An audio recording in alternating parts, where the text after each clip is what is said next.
아유, 아까 동영상이 하나 끊겼죠? 이거 녹화가 끊긴 줄 알았습니다. 배터리가 달려가지고, 그래도 끄트머리에서 끊겨서 다행이지. 자, 아유, 큰일 날 뻔했어요. 다시 찍어야 할 뻔했었어. 자, 우리 계속해서 34페이지입니다. 34페이지. 국가의 선입과 발전. 이번엔 또 4시간. 얘는 너무 물을 많이 묻혀. 물이 너무 많아. 어머나, 너무 더럽다. 자, 국가의 선입과 발전. 계속 갑니다. 이게, 쌤이 최대한, 뺄 거 빼고 한다 해도 이건 내용이 많아요.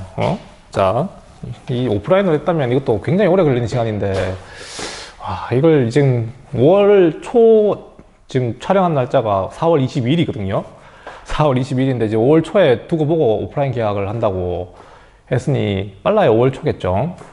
뭐 어쨌든, 빨리 나와야 될 텐데. 나와도 문제야. 이게 지금, 동아시아사를 이 한 권을 갖다가 지금 5월, 6월, 7월 석 달 만에 끝낸다는 건 말이 안 되는데. 참, 모르겠습니다. 이번에 4번째 시간이죠. 4번째. 사자가 나갔죠. 자, 4번째 시간.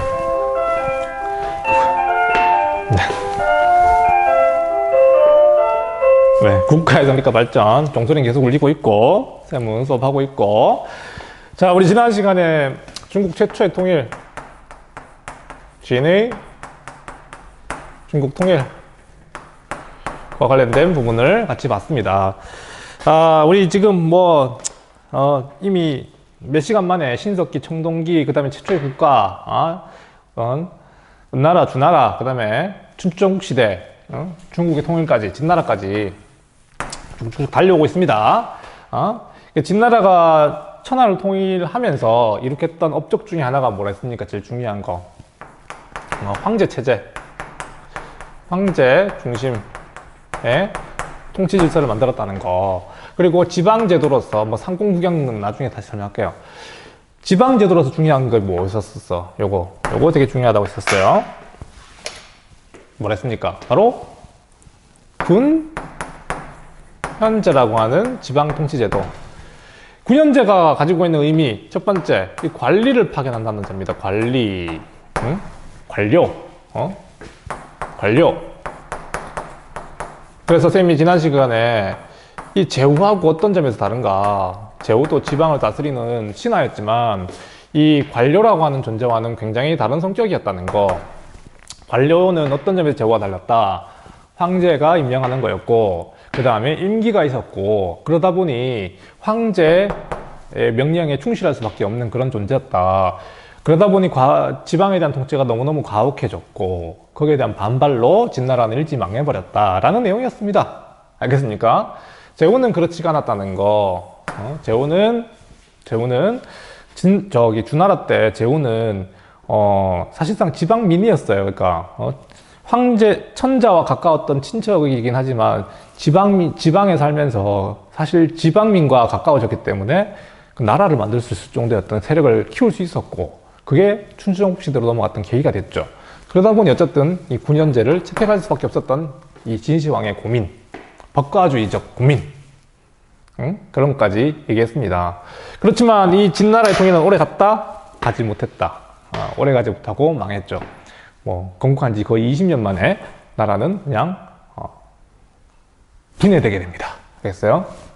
그래서 오늘 할 내용은 일단은 이 중국이 이렇게 통일되는 그 시점에 또 다른 어떤 우리 주목해야 될, 공간적으로 주목해야 될 곳이 있어요.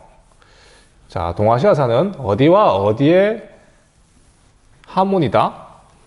바로 농경지역과, 자, 쌤이 진시황 협정 몇 개 있었는데 또 많이 빼먹는 것 같은데?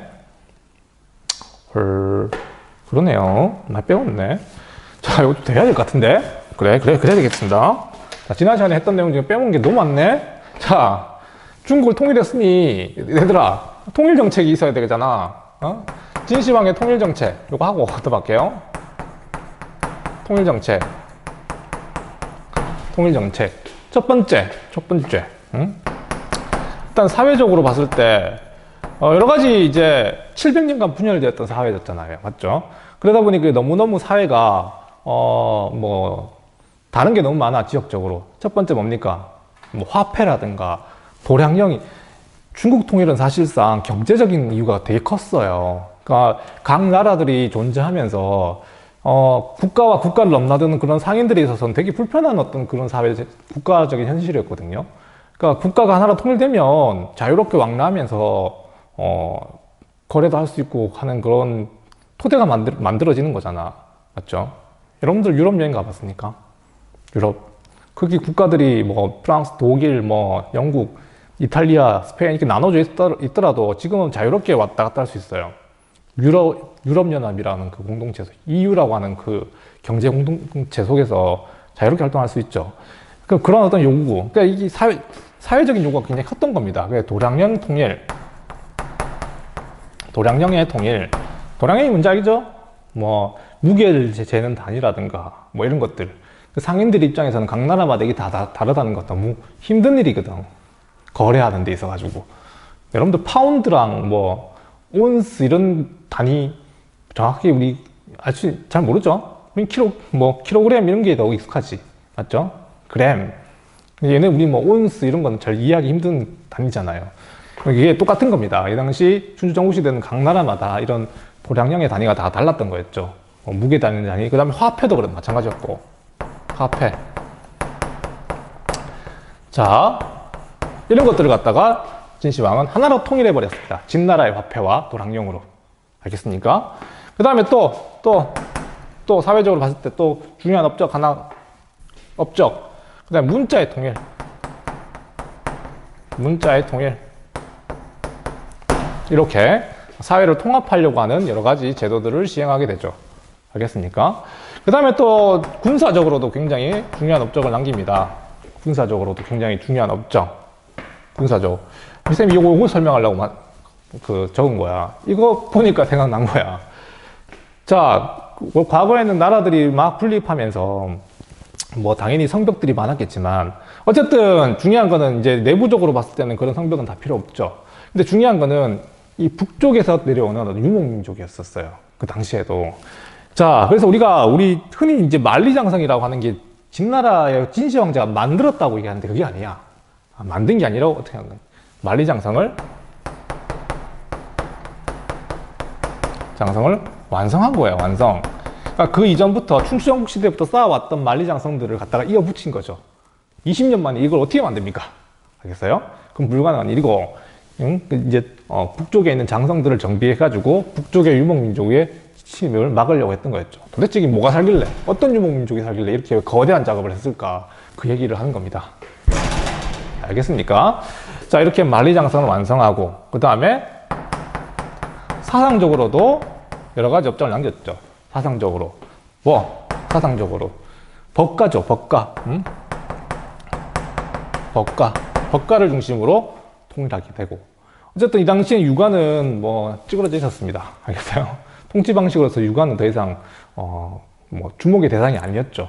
그렇지만 어쨌든 법가주의가 이 당시 국가 통치에 있어가지고 굉장히 중요한 역할로 담당했었다. 이러한 통일 정책을 실시했던 게 진시 황제였습니다. 알겠습니까? 요거 지난 시간에 빼먹었던 내용입니다. 자, 이렇게 통일 정책을 실시했었고, 중요한 건 아까 얘기했다시피 이렇게 했지만 오래 가지 못한 국가였습니다. 그러다 보니 이게 정착시키는 데는 성공하지 못했겠죠, 당연히.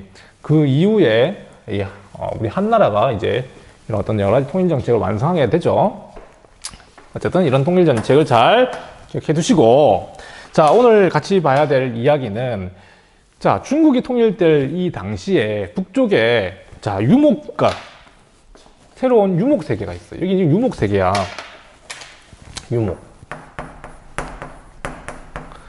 유목 세계도 우리 춘추전국 시대처럼 굉장히 분열되었던 부족 국가 단위로 활동하는 곳입니다. 인구도 많지 않을 뿐더러 얘네들은 농경 국가와는 전혀 다른 어떤 그 국가 형태예요. 너네 뭐 몽골 가본 적이 있나 모르겠지만 그 사람들이 한 군데 정착해 삽니까? 계속 이동해 살아요. 계속 이동해서 생활한 사람들이야. 그러다 보니 국가가 움직인다 생각하면 됩니다. 놀라운 개념이죠. 국가가 어떻게 움직여?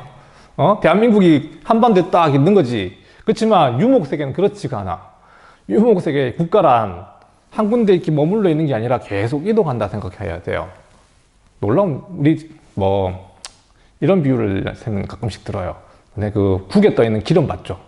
기름. 소고기국에 떠 있는 기름, 동그랗게 떠 있잖아. 동글동글하게. 그런 것들처럼 이 큰 단위의 어떤 부족, 작은 단위의 부족, 얘네들이 계속 빙글빙글 움직이는 거지. 그러다가 엄청나게 큰 세력이 이걸 다 잡아먹는 경우도 있고. 너 기름들 합쳐봤니? 국에 떠 있는 기름들 딱 합쳐봐. 되게 커지잖아. 마찬가지로 유목세계도 그런 식으로 통일의 국가가 등장했던 겁니다. 자, 오늘은 요것만 할까? 그냥 유목세계 통일. 빠밤.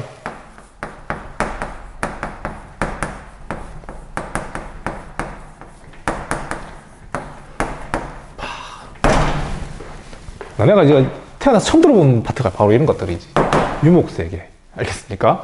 자, 진나라는 어쨌든 이렇게 농경세계를 통일했고, 자, 북쪽의 유목민족. 지난 시간에 잠깐 봤다시피, 오손이라고 하는 민족도 있었고요. 그럼 도손도 있었을 거야.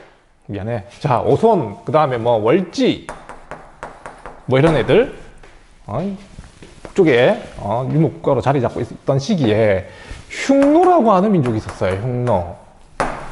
알겠습니까? 흉노. 자, 이 흉노라고 하는 이 유목국가가 진나라가 통일을 할 그 당시에, 국가가 이 흉노가 있었는데, 흉노가 드디어 유목세계를 통일한 거예요. 알겠습니까?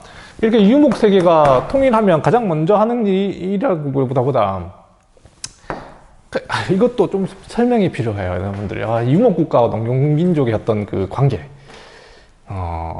좋은 관계일까? 나쁜 관계일까? 나쁜 관계일까? 좋은 관계였죠. 그러니까 유목세계는 농경세계를 필요로 하고요. 농경세계도 유목세계를 필요로 합니다. 여러 가지 이유 때문에. 일단 유목세계라고 하는 이 유목민족들은 일단은 모든 식량을 갖다가 어디에 의존하는 걸로 알고 있습니까? 맞죠? 양이라든가 키우는 가축들에 의존하면서 살아갑니다. 그러니까 이게 여름에는 문제가 없어. 왜냐면 여름에는 풀이 자라기 때문에 풀이 자라는 곳에 그 양이나 말을 기르면 충분히 살아갈 수가 있죠. 그 문제는 겨울이지. 겨울이 오면 양들을 어떻게 키울까? 말들을 어떻게 키울까? 다 잡아먹나? 그러니까 그런 문제가 생기는 거예요. 여름 내에 이 늘어났던 이 가축의 양을 갖다 그대로 유지할 수가 없는 게 유목민족의 그 숙명입니다. 숙명. 근데 그 겨울이 되면 유목세계는 영하 40도까지 떨어져요. 40도까지. 그러니까 그렇게 혹독한 그 환경 속에서 그 대규모의 가축을 다 유지한다는 건 어려워요. 방법은 뭘까? 방법은 팔아야죠. 말도 팔고 양도 필요한 만큼만 가지고 겨울을 나야 됩니다. 그리고 판 그 돈으로 이제 곡식을 사거나 이렇게 해가지고 겨울을 나게 되는 거지. 당연히 이 유목국가들은 농경세계와 교류하지 않으면 큰 위기에 빠지게 돼요. 계절적으로 봤을 때. 농경국가도 마찬가지야. 농경국가도 농사 짓는 데 있어가지고 가축이 이제 크게 필요하게 되죠. 말이라든가, 우리나라에서 말로 이렇게 농사 짓는 경우는 잘 없지만, 특히 이 당시 추주정국 시대에는 뭐 때문에 이 말을 그렇게 필요했을까? 전쟁 때문에. 전쟁에 말이 굉장히 중요하거든요. 훈련된 말들. 그런 걸 갖다가 얘네들이 계속 할 수는 농경국가들이 기를 수는 없었어. 제일 좋은 방법은 사는 거지. 되게 둘 다 윈윈할 수 있는 방법이었죠. 농경국가들은 곡식을 갖다가 길러가지고 넘겨주고, 그 다음에 유목국가들은 겨울을 나기 위해서는 그 말을 팔아서 그 곡식으로 말들에게 먹이고, 자기도 보통 이제 가축에게 많이 줬다고 합니다. 이렇게 이제 교류가 일어나면서, 살아갔던 거지. 그렇지만 이 교류가 끊기게 되면은, 당연히, 전쟁이 나는 거죠. 마찬가지입니다. 흉노국가, 강력한 흉노국가가 등장하게 되고 이들을 막아내기 위해서 이 만리장성을 만들어냈던 겁니다. 알겠습니까? 자, 만리장성 이게 아무 이유 없이 그냥 만든 게 아니에요. 알겠습니다. 진나라의 진시황 황제가 유목국가와의 대결을 다 대비했던 겁니다. 어쨌든 이 흉노라고 하는 강력한 유목제국이 탄생하게 되고, 특히 이 셈이 뭐랬어? 진나라를 통일했던 사람이 누구였습니까? 영정이라고 하는 사람이었죠. 그 사람이 최초의 시황제가 됐습니다. 왜 꺼지지 이게? 됐다. 시황제가 됐습니다. 마찬가지로 이 흉노를 통일했던 유명한 영웅, 영웅이 바로 누굴까? 영웅, 임영웅. 힘들다. 지금 혼자 수업하니까. 영웅이 바로 묵특이라고 하는 사람이었어요. 무척 특이하죠. 이름이 묵특이야. 그래서 묵특. 묵특이라는 사람이 흉노제국을 통일하고, 흉노를 중심으로 한 유목제국을 통일하고 최초의 유목국가의 통치자가 된 거야. 진나라는 왜 이래? 진나라는 통치자를 그래서 뭐라 불렀습니까? 시황제라 불렀죠. 마찬가지로 묵특은 흉노제국의 통치자라는 말을 만들게 돼요. 흉노제국의 통치자. 이걸 갖다가 우리는 뭐라 부르냐면 선우라고 부릅니다. 선우. 알겠어요? 진나라의 시황제, 흉노의 선우, 묵특선우라고 부릅니다. 알겠어요? 선우라고 하는 말은 되게 이름 같죠? 이름이 아니라 흉노를 다스리는 최고 통치자를 갖다가 선우라고 부르는 거지. 우리 징기스칸 기억납니까? 들어본 적 있죠? 징기스칸 이름이야. 통치자의 명칭이야. 알다시피 통치자를 지칭하는 말이지. 알겠습니까? 이름이 아니야. 원래 이름 뭡니까? 징기스칸의 원래 이름 태무친이라고 부르죠. 태무친.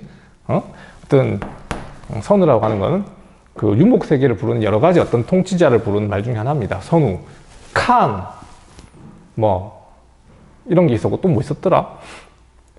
투르크는 뭐라 불렀더라? 하여튼 선우라고 불리는 불리게 되고, 자, 이 유목국가도 나름대로 통치제도를 만들어가요. 통치제도. 유목국가의 통치제도. 와, 이런 거까지 알아야 되나? 근데 알아야 됩니다. 나옵니다. 시험 문제 이렇게. 자, 이 최고 통치를 뭐라 불렀다? 선우라 불렀고, 그 아래에 뭐 크게 보면 뭐 좌현왕, 여기 이렇게 좌현왕,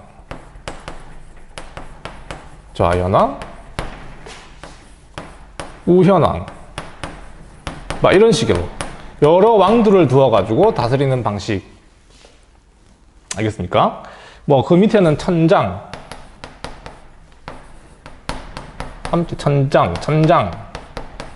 백장,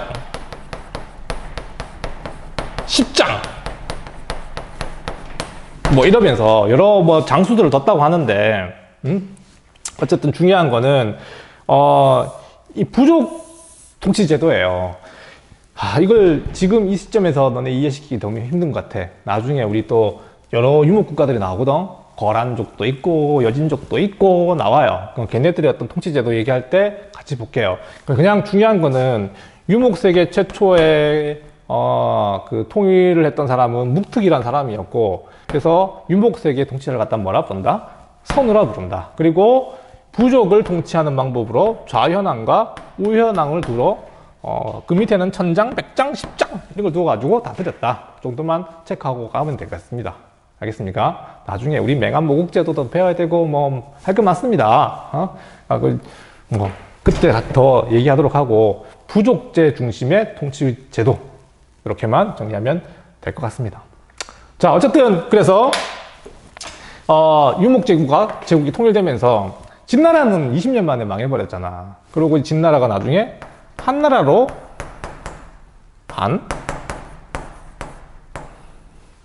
한자가 갑자기 생각난다.